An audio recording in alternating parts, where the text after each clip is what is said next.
चलिए, तो जो हमने पढ़ा था आपका चंद वंश का इतिहास जो हम पढ़ रहे थे, तो कल हमने जो राजा के बारे में पढ़ा था वो कौन से राजा थे आपके? नानकी चंद। और अभी यहाँ पर क्या होगा, जो चंद वंश का इतिहास है वो थोड़ा सा कम कम मिलता है। कुछ ही राजाओं के बारे में थोड़ी बहुत हमें क्या मिलेगी? जानकारी मिलेगी, यानी कि इतिहास अभी थोड़ा सा अधूरा अधूरा सा है। तो थोड़ी बहुत जानकारी हमें राजाओं के बारे में मिलती है। तो नानकी चंद के बाद जो हमें जिस राजा के बारे में थोड़ा मिलता है वो है आपका कौन? थोहर चंद। मतलब यहाँ पर जो ये अभी राजा हुए इनके बारे में हमें ज़्यादा नहीं मिला। थोहर चंद के बारे में जब हम जानते हैं, इनका जो टाइम पीरियड रहता है आपका 1261 से 1275 तक का रहता है। 1261 से 1275 तक। अब इनके बारे में खास बात क्या है, तो हमने कल पढ़ा था कि जो आपके बजदत्त पांडे हैं उनके अनुसार सोमचंद से हम इस चंद वंश का इतिहास शुरू मानते हैं। लेकिन जो इसी वंश में आगे चलकर दीवान प्रधानमंत्री बनेंगे वो आपके कौन होंगे? हर्षदेव जोशी जी। तो हर्षदेव जोशी जी ने चंद वंश का जो संस्थापक माना है वो किस व्यक्ति को माना है? आपके थोहर चंद को माना है। तो बस ये याद रखना कि थोहर चंद जो आपके 23वें शासक हुए बजदत्त पांडे की सूची के अनुसार, तो थोहर चंद किसके अनुसार चंद वंश के संस्थापक माने जाते हैं? बस इनके बारे में थोड़ा सा यही इंपॉर्टेंट है। बाकी यहाँ पर आपको कोई ज्यादा इतिहास नहीं मिलेगा। इसके बाद जो थोड़ा बहुत इतिहास हमें देखने को मिलता है वो किसको देखने को मिलता है? वो है आपके 25वें राजा जिनका नाम है त्रिलोक चंद। 25वें राजा त्रिलोक चंद, जिनका कार्यकाल हम 7 साल का इनका कार्यकाल रहा, 1296 से 1303 तक लिख लेते हैं। 1296 से 1303 तक इनका 7 साल का कार्यकाल रहा। अब देखो इस कार्यकाल में ये क्या करते हैं, अभी तक जो चंद साम्राज्य है उसका जो सीमा है वो आपके किस क्षेत्र में है? चंपावत वाले क्षेत्र में है। और चंपावत के अधीन थोड़ा बहुत तराई का क्षेत्र और चंपावत का क्षेत्र है। लेकिन समस्या क्या है? समस्या ये है कि अभी थोड़े बहुत जो कत्यूरी वो भी विरोध कर रहे हैं, विद्रोह कर रहे हैं, उत्पात मचा रहे हैं। खस लोग हैं वो भी उत्पात मचा रहे हैं। बाकी डोटी साम्राज्य तो है ही। अब कोई भी राजा है वो यही चाहेगा कि मैं अपनी सीमा का क्या करते रहूं? विस्तार करते रहूं। सीमा का जो विस्तार होगा उससे क्या होता है? आपका क्षेत्र क्या हो गया? बड़ा हो गया। बड़ा होने से क्या हो गया कि भैया अब आपके मेन क्षेत्र में कोई जल्दी से अटैक नहीं कर पाएगा, उसको आपकी सीमा पर ही लड़ना पड़ेगा। हर राजा यही चाहता है। तो इसने भी क्या किया, जो खस लोग आपके पाली, बारामंडल, नैनीताल इन क्षेत्रों में रहते थे, इस क्षेत्र में आक्रमण की योजना बनाई। और ये वहां पर क्या करता है? अपनी सीमाओं को सुरक्षित करने के लिए वहां पर क्या कर देगा? अटैक कर देगा।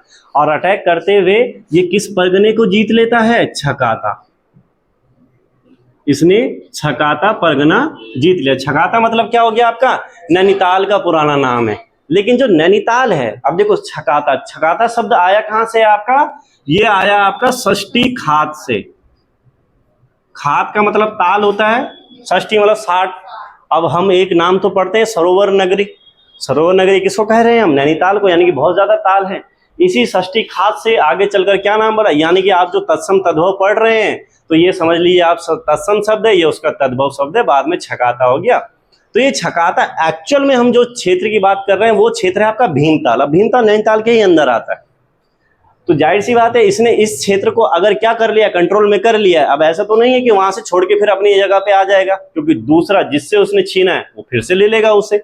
इसलिए जरूरी क्या है? जरूरी है वहां पे किले का निर्माण करे। छकाता नैनीताल एरिया की हम बात कर रहे हैं, उसमें कौन सा एरिया हो गया आपका? भीमताल। यानी कि यहाँ पर क्या कर देगा? भीमताल में किसका निर्माण करेगा? किले का निर्माण करेगा। अभी तक चंद वंश का कोई भी राजा राज्य से बाहर गया था आक्रमण के लिए? नहीं। नया क्षेत्र जीता था? नहीं। ये छकाता, पाली, बारामंडल इन क्षेत्रों पे युद्ध करता है। इसलिए कहते हैं कि जो चंद वंश का पहला राज्य विस्तार करने वाला राजा हुआ वो कौन हो गया? त्रिलोक चंद। इसने सबसे पहले क्या किया? राज्य विस्तार किया। राज्य विस्तार क्या किया? छकाता तक जीता और भीमताल में अपना किला बना दिया अपने राज्य की सुरक्षा की दृष्टि से। ये इसने किया। इसके बाद भी जो राजा आए वो राजा उतने इंपॉर्टेंट नहीं हुए। ठीक है। हम जो इसके बाद शासक पढ़ते हैं वो पढ़ेंगे अभय चंद। इसके बाद जो हम शासक पढ़ेंगे वो कौन सा शासक पढ़ेंगे? अभय चंद 28वां शासक पढ़ेंगे। ये आपका 1344 से लेके 1374 तक ये आपका क्या रहा? राजा रहा। 1344 से 1374 तक ये क्या रहा? राजा रहा। लेकिन जब हम आपके इतिहास में सल्तनत काल पढ़ते हैं और सल्तनत काल में एक नाम पढ़ते हैं हम मोहम्मद बिन तुगलक का। देखो, मोहम्मद बिन तुगलक की नीतियों के कारण ही उसे पागल बादशाह कहा जाता है और उसने बहुत सारे अभियान किए थे। एक का आपका ऑक्सियान ट्रांसियान की तरफ किया था उसने, खुरासान अभियान, और एक चाइना से सुरक्षा की दृष्टि से कुमाऊं क्षेत्र की पहाड़ियों पर पड़ने वाला, यानी कि तराई क्षेत्र, कुमाऊं के तराई क्षेत्र में पड़ने वाला कराचिल क्षेत्र पे, तो मोहम्मद बिन तुगलक का एक कराचिल अभियान हुआ था। मोहम्मद बिन तुगलक का कौन सा अभियान होता है? कराचिल अभियान। ये कहाँ से बोला जाता है? कुमाऊं क्षेत्र से बोला जाता है। तो जाहिर सी बात है कुमाऊं में भी कोई राजा रहा होगा, और कुमाऊं में वंश कौन सा चल रहा है? अब ये याद रखो कि इसका जो कराचिल अभियान हुआ था ये 1337 में हुआ था। 1337 में अभय चंद राजा नहीं है। 1337 में जो राजा है वो है हरिचंद, जिसका कार्यकाल है 1321 से 44। हम तो कार्यकाल के अनुसार पढ़ रहे हैं। अगर बजरंग पांडे ने इसका कार्यकाल 1321 से 44 तक दिया है तो इसी में आपका 1337 भी आएगा। तो 1337 अगर नॉर्मली कभी पूछ लिया कि उसके कराचिल अभियान के समय चंद्रवंश का शासक कौन है, तो लॉजिकली तो भैया यही मिल रहा है, हरिचंद, जो 1321 से 44 तक आपका क्या है? राजा है। ये इसलिए MBT यानी मोहम्मद बिन तुगलक की वजह से थोड़ा सा क्या हो जाएगा? फेमस हो जाएगा। इंपॉर्टेंट कौन सा है आपका? अभय चंद। अभय चंद क्यों इंपॉर्टेंट है? कि अभी तक जितने चंद शासक हुए, किसी के बारे में जो जानकारी है वो उसने खुद से नहीं दी है, उसके बारे में जानकारी बाद वालों से हमें मिलती है। तो इसके बारे में जानकारी कैसे मिल रही? क्योंकि ये पहला ऐसा राजा हुआ जिसने अपने लेख गुदवाए, यानी कि चंद वंश में पहले जो लिखित साक्ष्य जिस व्यक्ति के मिलते हैं वो कौन है? अभय चंद है। तो इसमें हम क्या लिखेंगे? पहला चंद शासक जिसने क्या उत्कीर्ण करवाए? अपने अभिलेख लिखवाए। यानी कि चंद वंश की पहली लिखित जानकारी हमें किससे मिलेगी? ठीक है, याद रखिएगा, अभय चंद। अभय चंद 1344 से 1374। देखो ये इतने इंपॉर्टेंट राजा नहीं है तो इनके टाइम पीरियड की तरफ मत जाइएगा ज्यादा। आप बस ये याद रखना कि भैया देखो राजा विस्तार करने वाला कौन है। ठीक है, पहला लिखित साक्ष्य किसका मिल रहा है, यानी कि पहला राजा जिसके अभिलेख मिल रहे हैं, इंपॉर्टेंट। अब इसके बाद शुरू होते हैं जिनके बारे में थोड़ी बहुत जानकारी मिलती है।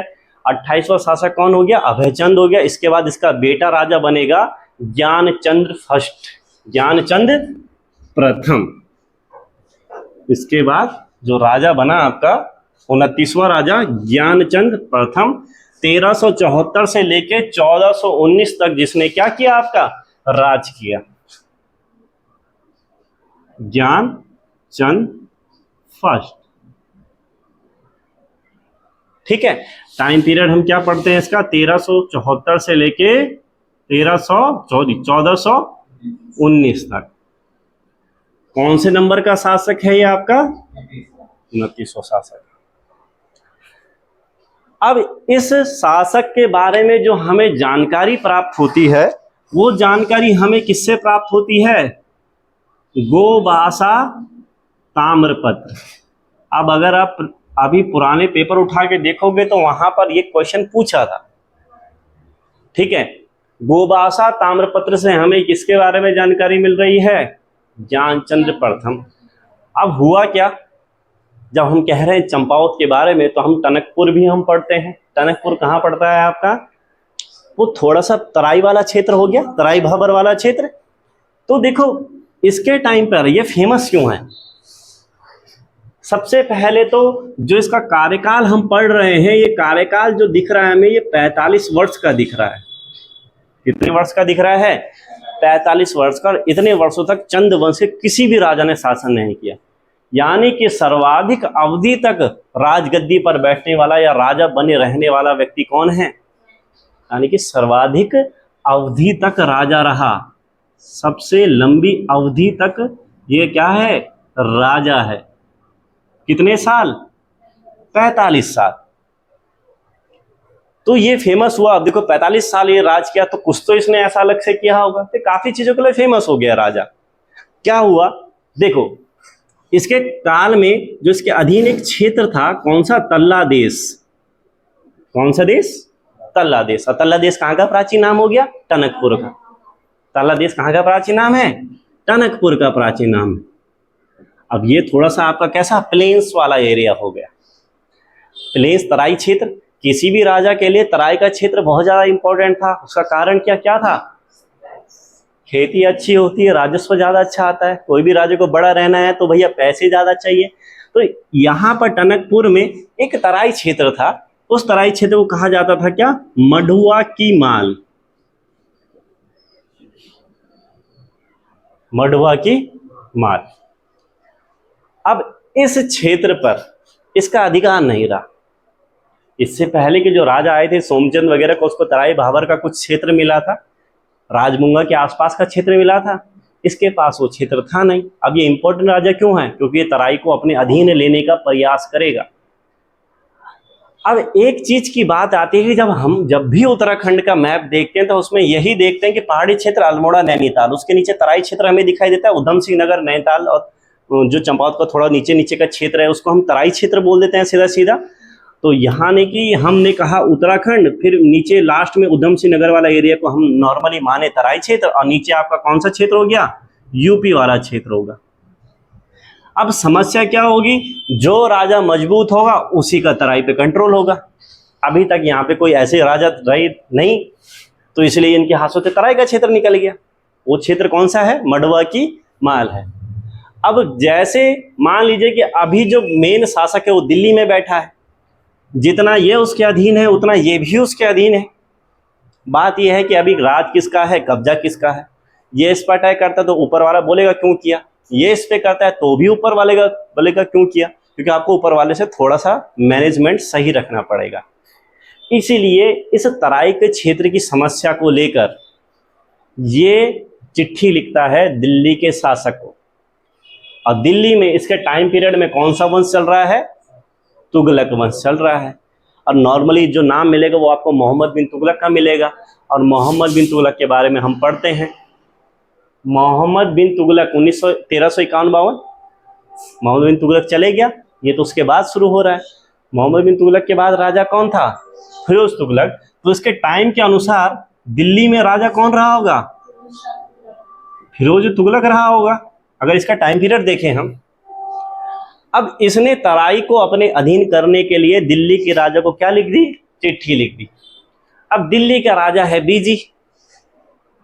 बीजी क्या है? शिकार कर पे जा रखा है। इसमें बोला, अब राजा ने बेचारे ने ब्लू टिक नहीं आए, मैसेज नहीं पढ़ पाए, क्योंकि राजा क्या है? व्यस्त हैं। तो इसने सोचा कि राजा व्यस्त हैं तो क्या करो, दिल्ली चले जाओ। अभी तक चंद्रवंश का कोई शासक दिल्ली गया है? ये जाएगा किससे मिलने? तो दिल्ली जाने वाला पहला चंद शासक कौन? ज्ञानचंद हुआ। ये तुगलक से मिलने गया तो पता चला कि राजा क्यों नहीं पढ़ पाए मैसेज। राजा कहाँ जा रखे हैं? शिकार में जा रखे। राजा तो दिल्ली रहता था, शिकार पे जा रखा है। शिकार करने के लिए जंगलों में तो गया हुआ होगा, ये चले गया। राजा बेचारे शॉट मारने की कोशिश कर रहे हैं, राजा से नहीं लग रहा है। ये भाई साहब वहां पे पहुंच गए। अब वहां पे क्या था? एक गरुड़ था। गरुड़ सांप को उठाकर ले जा रहा था। ये भाई साहब उठाते हैं, तीर धनुष मार देते हैं, और मार देते हैं तो पेट से हेडशॉट किस पे? सीधा गरुड़ पे। और राजा का बिस्मियादी बोधक। वो भाई साहब ये क्या हुआ? और राजा खुश और बोलता है लाओ भाई, कौन सी चिट्ठी इसकी, फटाफट दो। राजा फटाफट डॉक्यूमेंट्स मंगाता है, साइन देता है, ले ले भाई तो तराई ले ले। इतना खुश हो जाता है राजा इसकी बहादुरी को देखकर। मारा किसको था इसने? गरुड़ को मारा था। इसलिए राजा ने इसको कौन सी उपाधि दे दी? गरुड़ ज्ञानचंद। और इसने उस टाइटल को रख लिया। चंद वंश के बारे में जब हम पढ़ते हैं कि उनका राज चिन्ह क्या था? गाय था। इसका राज चिन्ह गरुड़ था। गरुड़ की उपाधि से किसने दी? तुगलक राजाओं ने दी थी। तो राजा ने बोला ले जा लो भैया, आप अपना तराई का क्षेत्र ले लो। फरमान मिल गया इसको, खुश हो गया, ये आ गया अपनी गद्दी पर वापस। लेकिन कुछ टाइम बाद इसको पता चला कि जो संभल के राजा हैं, कहाँ के, संभल का जो राजघराना है, उन्होंने इस मडुआ की माल पर कब्जा कर लिया। अब राजा फिर परेशान, कौन जाए, सुबह सुबह रोडवेज बस जाती है, नहीं जा सकते दिल्ली। तो उन्होंने बोला यार ये तो गड़बड़ हो गई है, बड़ी मुश्किल से मैं राजा से लेके आया आपका तराई क्षेत्र, इसने फिर से कंट्रोल कर लिया। तो उसने बोला यार ऐसा नहीं चलेगा, भगाओ उनको वहां से। तो भगाने के लिए सेना भेजी इसने और अपने सेनापति को बोला। इसका जो सेनापति कौन था, नीलू कठायत, माना जाता है शायद ये श्री सोन कठायत जो रहा उसका वंशज रहा, ये माना जाता है कि नहीं है पता नहीं। और ये जो कठायत वंश है ना, ये देशभक्ति यानी कि अपनी राजभक्ति के लिए जाना जाता है, ईमानदार लोग।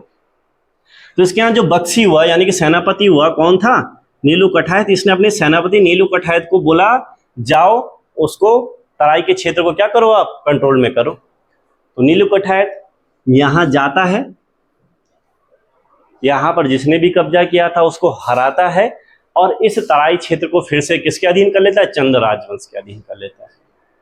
और इस बात पर खुश हो जाता है गरुड़ ज्ञानचंद। तो राजा खुश हो गया, तो जाहिर सी बात है राजा क्या देगा, सम्मान, पैसा। सम्मान क्या मिला, सम्मान मिला कि भैया आप हमारे कुमाऊं का चेहरा हैं, मुकुट हैं, ताज हैं। इसलिए उसको एक उपाधि दी कुमैया खिल्लत की। कुमैया खिल्लत की उपाधि किसे मिली, नीलू कठायत को कुमैया खिल्लत की उपाधि दे दी।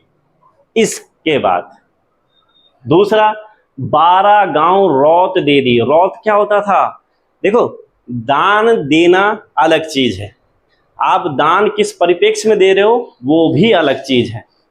अब एक अपनी खुशी के लिए दान देना हो, एक अपने धार्मिक कार्यों के चलते दान देना हो, एक जब किसी बहादुरी के चलते आप खुश हो, जैसे हमारे यहाँ सेना में मेडल दिए जाते हैं, वो बहादुरी में दिए जाते हैं, उसके साथ प्रशस्ति पत्र, पैसा जो भी मिलता होगा।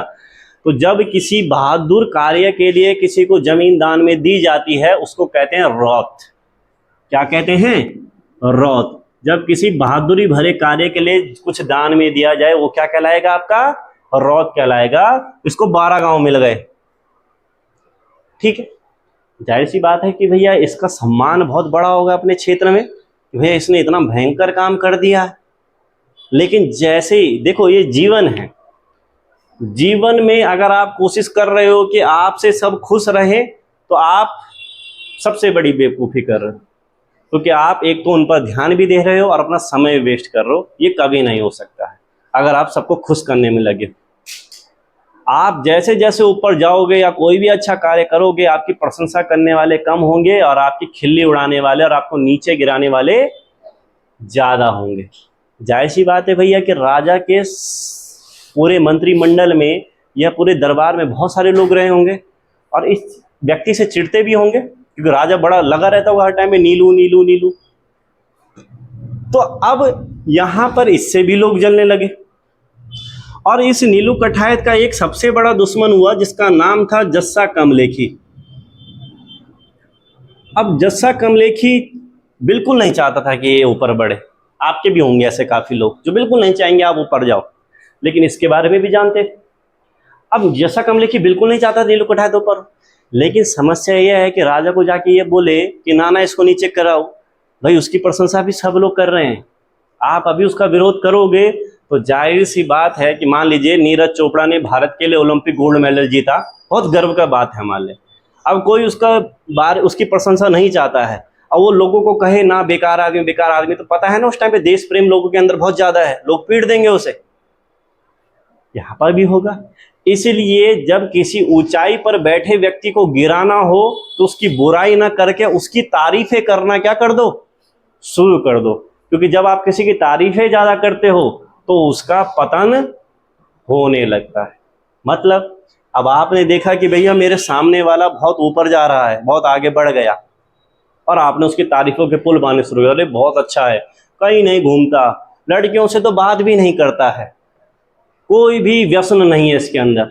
अब जाहिर सी बात है गलती से वो किसी दिन किसी दोस्त के साथ चले गया, नॉर्मल बात भी कर रहा हो, तो लोग यही कहेंगे अरे वो तो इतना अच्छा आदमी था, ये तो खड़े होकर बात कर रहा है। हो गया उसका पतन स्टार्ट। आदमी जितना ऊपर बढ़ेगा उसके पतन होने की संभावना है उस पर उतना कंट्रोल होता है। जस्सा कमलेखी ने राजा के कान भरने शुरू कर दिए। कैसे कान भरे? राजा को कहा कि भैया वो तो बहुत वीर आदमी है, वो तो आपसे तराई का क्षेत्र छुड़ा के लाया है, तो आप ऐसा करो ना कि जो तराई का इतना ख्याल रख सकता है उसको वहां का अधिकारी बना दो।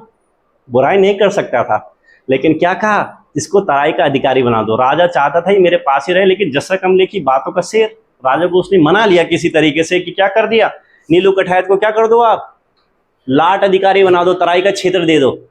तब राजा ने भी फरमान जारी कर दिया कि नीलू कठायत को लाट अधिकारी बनाया जाता है तराई का। अब जस्सा कमलेखी ने ऐसा क्यों किया? देखो तराई क्षेत्र की बात क्या आ रही है, पानी बहुत ज्यादा मात्रा में है, हम पढ़ते हैं पाताल तोड़ कुएं पाए जाते हैं वहां पे। अब पानी अगर प्रबंधन ठीक नहीं हो और पानी जगह जगह रुके, सबसे ज्यादा बीमारियां होती हैं। तराई में तो आज बस रहा है ना, तो उधम सिंह नगर वैसी चीज जो भी जगह बसी है, पहले तो जंगल ही था, बीमारियां बहुत ज्यादा थी। नीलू कठायत को पता है, उसको भी पता है कि वहां जाएगा बीमारी से ही मर जाएगा, मेरा दुश्मन खत्म। और वो ये चाल चलता है, राजा बोल भी देता है। और नीलू कठायत जैसे ही सुनता है कि राजा ने क्या बोल दिया है मुझे कि यहाँ का अधिकारी बना, वो गुस्सा हो जाता है कि भैया मरना है मैंने यहाँ रह के। और गुस्से में वो सीधा कहाँ पहुंच जाता है, राजा के दरबार में। अब जब आपको गुस्सा आए और आपको कहीं जाना हो तो आप ये नहीं देखो कि मैंने पजामा पहना है, पैंट पहनी है, चप्पल पहनी है, क्या पहनी है, गुस्सा है, ये भी पहुंच गया। अब चाहे आपका दरबार हो, ऑफिस हो, स्कूल हो, जाने की एक प्रॉपर ड्रेस होती है, ड्रेसिंग सेंस होता है वहां जाने। अब ये गुस्से में जा रहा है तो ध्यान देगा इस चीज पे। ये दरबार में पहुंच गया बिना दरबारी पोशाक पहन के। अब क्या हुआ, जस्सा कमलेखी जैसे लोग वहीं पे, वो राजा को बोलने के देखो देखो अधिकारी क्या बन गया, अब तो आपका सम्मान भी नहीं कर रहा राजा जी, देखो ड्रेस पहन के ना। यार राजा भड़क गया इस पे, हाँ यार सम्मान तो कर ही नहीं रहा, अधिकारी बना है तो ऐसा भाव बढ़ गया इसके। नीलू कठायत आया राजा के पास, प्रणाम क्या, प्रणाम राजा जी। तो गुस्से में वो मुंह फेर देता, हूँ क्यों ठेकनी मैंने इसकी प्रणाम। और हुआ क्या इसके बाद कि जब प्रणाम उसने लिया नहीं उसका, तो नीलू कठायत गुस्से में अपने बुरा भला जो कहना था उसने कहा और अपने कहाँ चले गया, घर चले गए।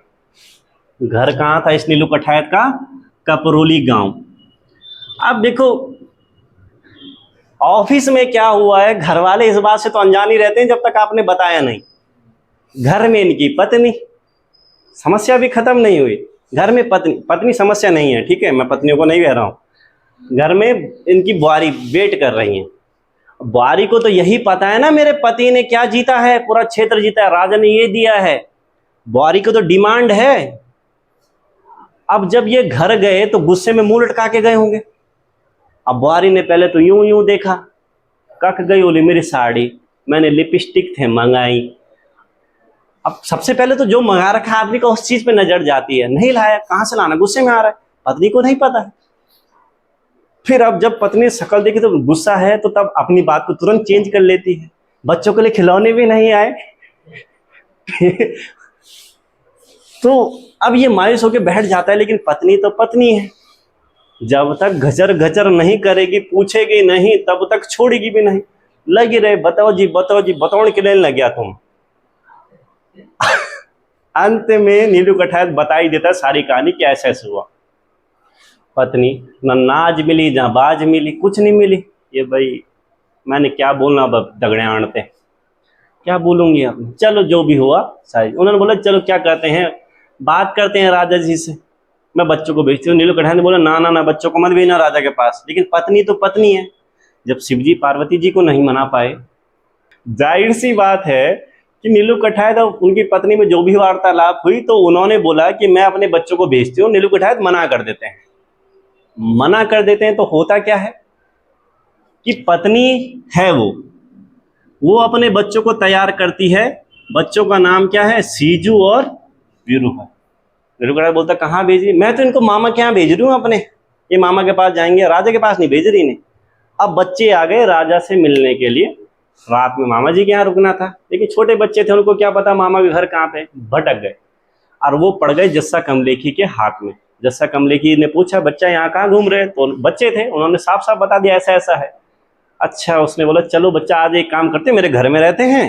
उनको अपने घर में रख लिया और खुद फटाफट पहुंच गया राजा के पास कि देखो देखो राजा जी, अब बच्चों को भेजा है तुम्हें मारने के लिए।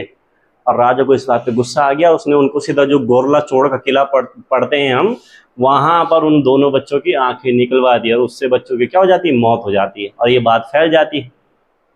बच्चों की मामा नाना जो रहते हैं वो नाना चिट्ठी लिखते हैं किसको, नीलू कठैत को, कि ये तुम्हारी बहादुरी है कि खुद ना वो करके बच्चों को भेज रहे हो। अब जैसे ही ये पता चलता है कि मेरे बच्चों को मार दिया है, तो नीलू कठैत अपनी सेना लेके सीधा चढ़ाई कर देता है राजा पर।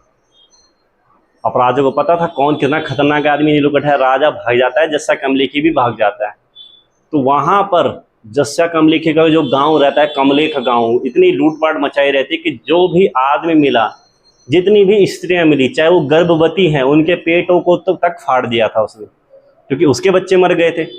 और ढूंढने लगा राजा, और जस्सा कमलेखी छुप रखे हैं। वो तब बाद में किसी ने बताया कि वो उस गुफा में छुपे हुए हैं। वहां गया तो राजा को तो पता था मौत है सामने, लेकिन क्या हुआ, नीलू कठैत ने बोला कि देखो मैं हूं देशभक्त, और मैंने अगर तुम्हें मार दिया तो मेरे वंश पे कलंक लग जाएगा। तो राजा को बोलता साइड हो जा, जस्सा कमलेखी को वहीं पे मार देता है नीलू कठैत। अब मरता क्या ना करता राजा, प्रभु जो चाहिए दिल जाएगा। राजा फटाफट दरबार में आया, नीलू कठैत को उसकी जो भी पदवत था सब दे दिया उसने। मन में तो था, जब आप कमजोर हो तो आप सोचते हो जब मौका आएगा तब बताएंगे। उस टाइम पे राजा के पास क्या थी, कंडीशन खराब थी। इसलिए राजा क्या करता है, नीलू कठैत को बख्शी का पद सौंप देता है। लेकिन कहते कि बाद में धोखे से राजा ने किसको मरवा दिया, नीलू कठैत को मरवा दिया। तो इस तरीके से गरुड़ ज्ञानचंद ने किसकी हत्या करवाई थी, आपके नीलू कठैत की हत्या करवा दी। ठीक है।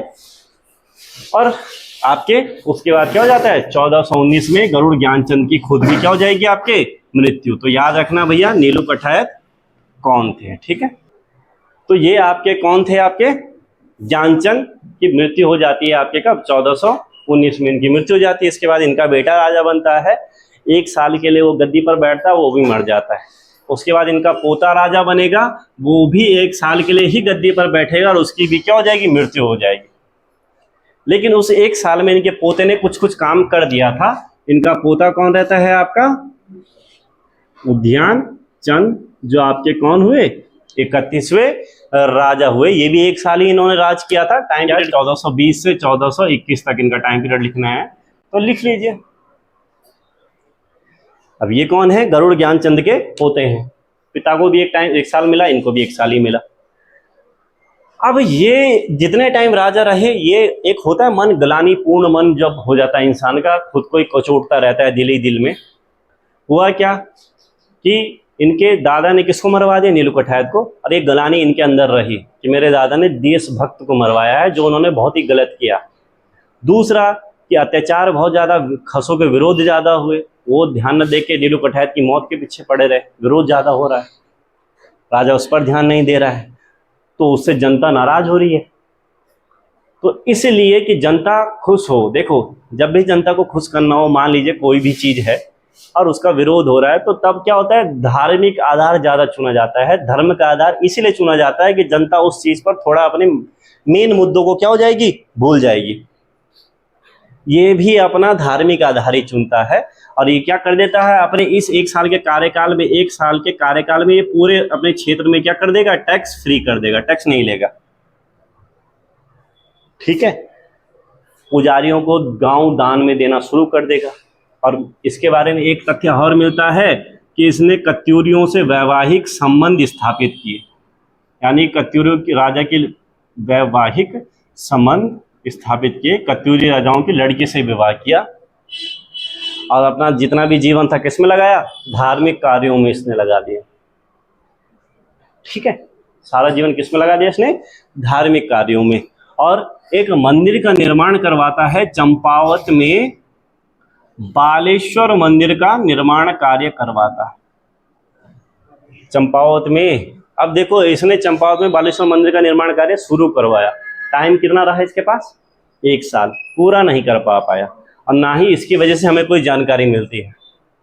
इसके बाद जो राजा बना 1 साल, उसके बाद जो राजा बनेगा फिर से 1 साल, उसके बाद जो इसके बाद जो 34वां शासक होगा आपका, वो कौन सा होगा आपका, विक्रम चंद होगा। कौन होगा इसका, विक्रम चंद, जिसका कार्यकाल कब से कब तक रहा, 1400 1323 से 1437 तक रहा। बहुत बढ़िया।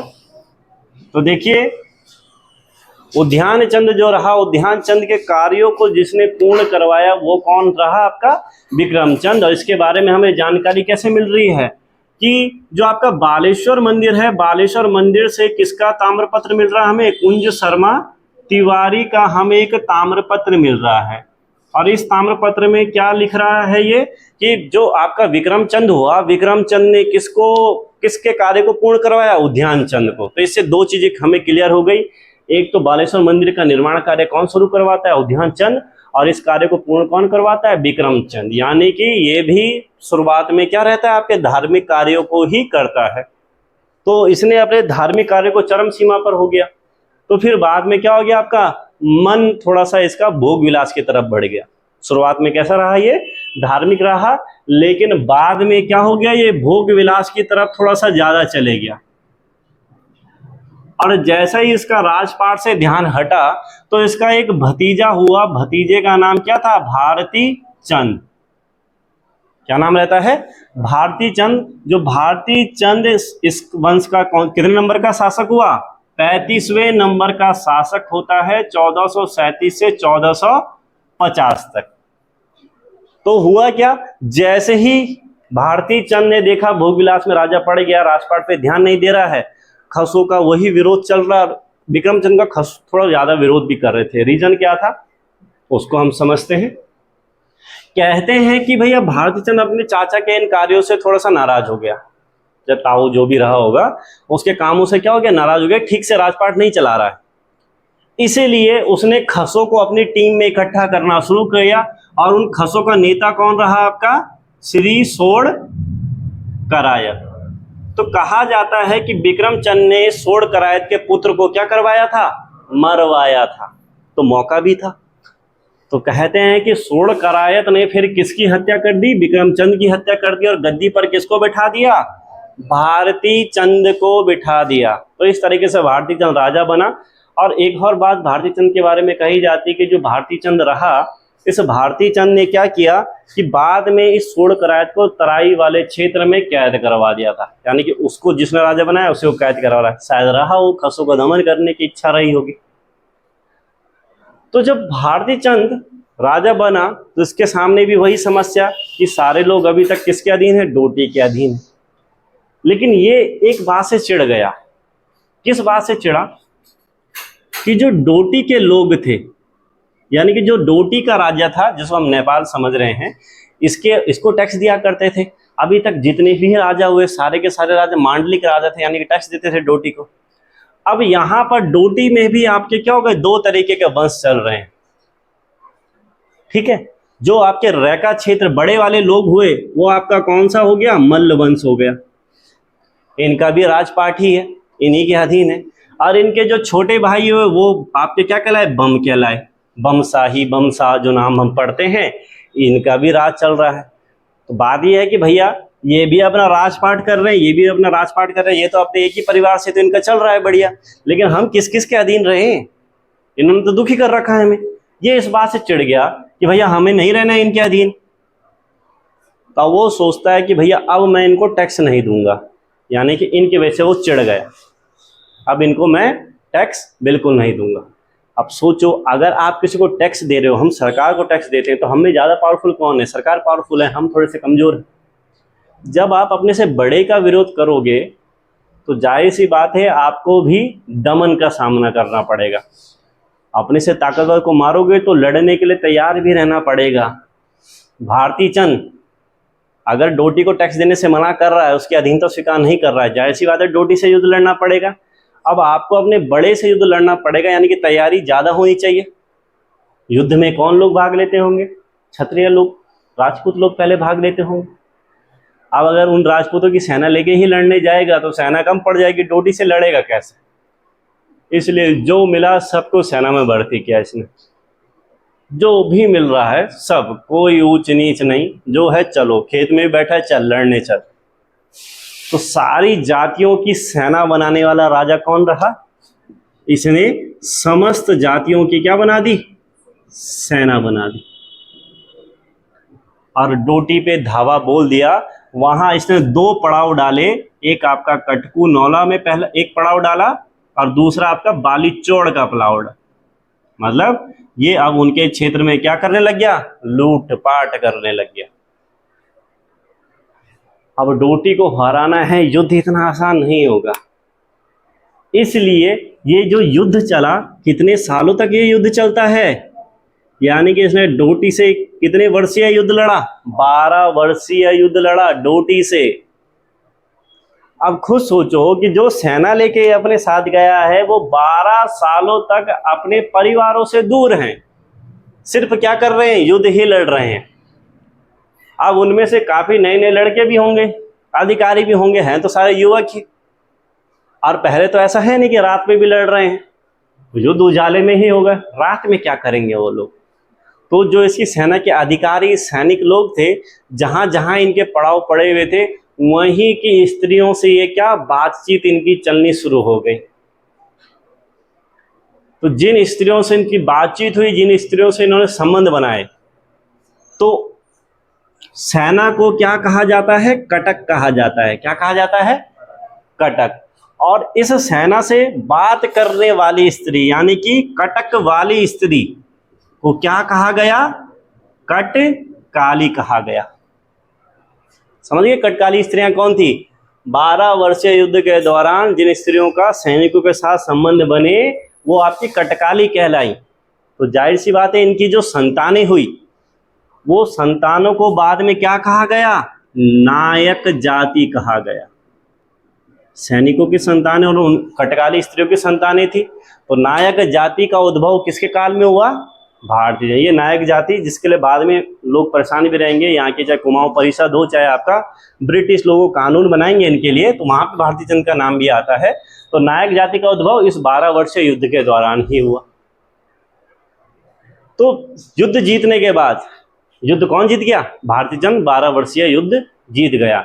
जाहिर सी बात है अभी तक ये लोग किसके अधीन थे, लेकिन अब तो डोटी हार गया। तो अब भारतीय चंद क्या होगा, स्वतंत्र शासक, यानी कि चंद वंश का पहला स्वतंत्र शासक कौन हो गया, भारतीय चंद हो गया।